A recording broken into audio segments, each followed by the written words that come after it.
सत्संग जी, अभी आप भजन सुन रहे थे। भजन का एक एक शब्द हम आपको चेतावनी दे रहा था कि बंदे भजले हरि को, नहीं तो एक दिन जाना है। कोठी बंगले जमीन जायदाद बेटा बेटी धन दौलत ये सब छोड़कर जाना पड़ेगा। कोई साथ लेके नहीं आया और ना कोई साथ लेके जाएगा। साथ लेके आए नारायण साकर हरि का स्मरण, हरि का नाम, इसी को लेते हुए संसार में आना हुआ है। और यदि इस नाम का सहारा छोड़ दिया, भजन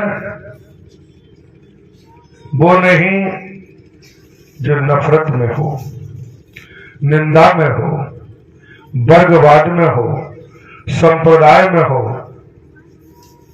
नर नारी में हो, ऊंच नीच में हो, गरीब अमीर में हो, ये भजन कभी हो ही नहीं सकता। ये भजन यदि इनमें भ्रमण कर रहा है, इनमें घूम रहा है, इस प्रकार से लवालीन है, तो ये कभी भजन नहीं है। ये सिर्फ पाखंड हो सकता है, ढोंग हो सकता है, आडंबर हो सकता है, ये गुमराह करने का रास्ता हो सकता है। भजन करने वाला मानवता से सराबोर होता है, इंसानियत से सराबोर होता है। भजन करने वाला कर्मयोगी होता है। भजन करने वाला सत्य की राह पर चलता है, सत्य कर्म करता है और स्वप्न में भी किसी का बुरा नहीं सोचता है। भजन तो ये है। और जो इस प्रकार भजन करता है, उसे संसार में कहीं भी झोली फैलाने की जरूरत नहीं पड़ सकती। उसे संसार में कहीं भटकने की जरूरत नहीं पड़ सकती। वो स्वयं ही अपने आराध्य को पहचान लेगा, आराध्य की आवाज भी पहचान लेगा, अपने आराध्य को पहचान लेगा कि युगों युगों से जिनके लिए भटकते आए, तड़पते आए, चीखते आए, चिल्लाते आए, जिनका इंतजार करते आए, वही नाम, वही नामी सशरीर हमें मिल गए और संसार में हमें कहीं भागने की जरूरत नहीं।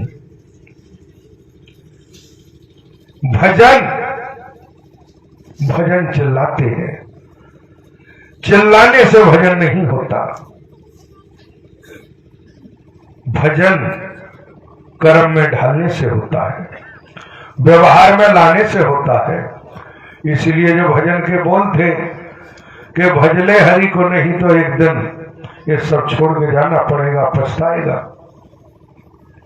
क्यों? पूरे जीवन में मेरी में लगा रहा, नफरत में डूबा रहा, जाति पाति का विष घोलता रहा, मानवता को तोड़ता रहा, बिखेरता रहा, बेईमानी लूटपाट में लगा रहा, तो आप समझ सकते हो इसमें लगे हैं तो हमें इस ब्रह्मांड में कोई बचा नहीं सकता। क्यों? जब हमारे कर्म की ही मार हम पर पड़ती है, तो ब्रह्मांड में किसी का आशीर्वाद काम नहीं करता है। क्योंकि जहां कर्म की मार पड़ेगी, लंकापति रावण वरदान प्राप्त था, फिर भी नहीं बचा कर्म की मार से। वरदानों ने भी साथ नहीं दिया, क्योंकि कर्म की मार के आगे वरदान कारगर नहीं हो सकते। कर्म की मार उसी पर पड़ती है जो मानवता के विपरीत होता है, इंसानियत के विपरीत होता है।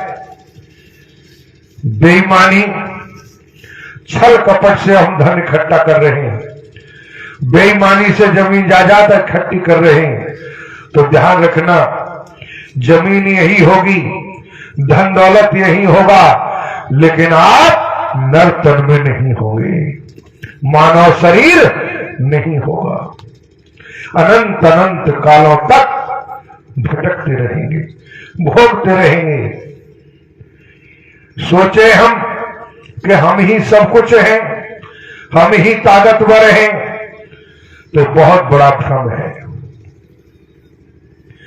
आप सोचे कि मुट्ठी बांध ले, कहें कि सूर्य के अस्तित्व को हमने मुट्ठी में दबा लिया। आप मुट्ठी बंद कर ले, कहें कि चलने वाली वायु, इसे हमने मुट्ठी में कैद कर ली। ठीक इसी तरह से भ्रम है। आपकी मुट्ठी में न कल कुछ था, न आज कुछ है, न आगे होगा।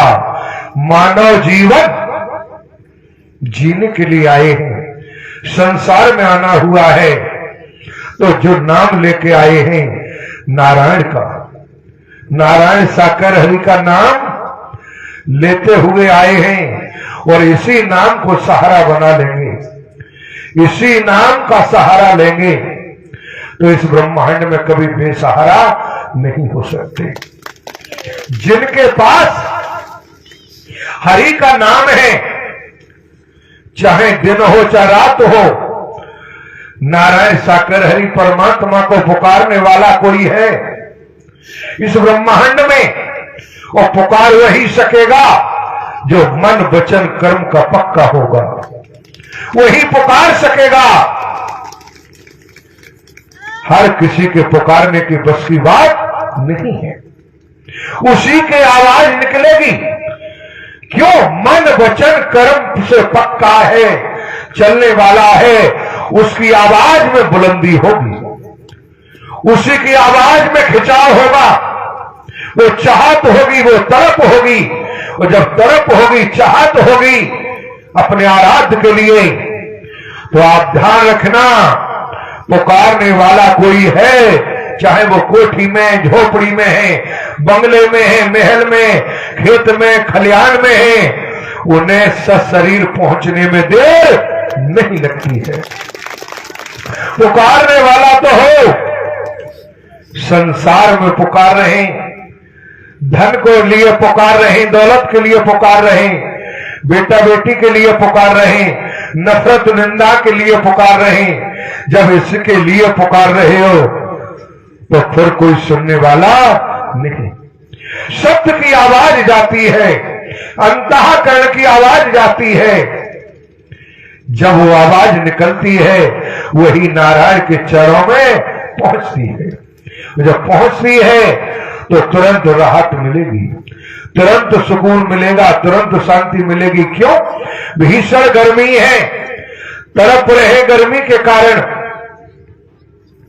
लेकिन जरूरत है ठंडक की, जरूरत है वायु की, तो भीषण गर्मी है, तड़प रहे, और चाहत है कि कहीं पवन देव मेहर कर दें, पवन देव कहीं मेहर कर दें तो राहत मिल जाए।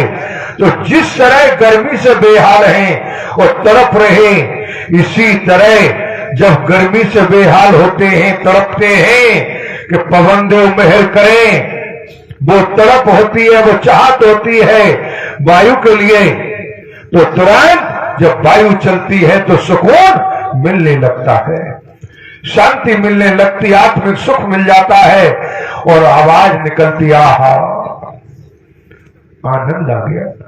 इसी तरह जब विरह की आग, तड़प, चाहत आराध्य के लिए है, परमात्मा के लिए है, तो परमात्मा की रहमत रूपी वायु अवश्य स्पर्श करेगी, वो रुक नहीं सकता।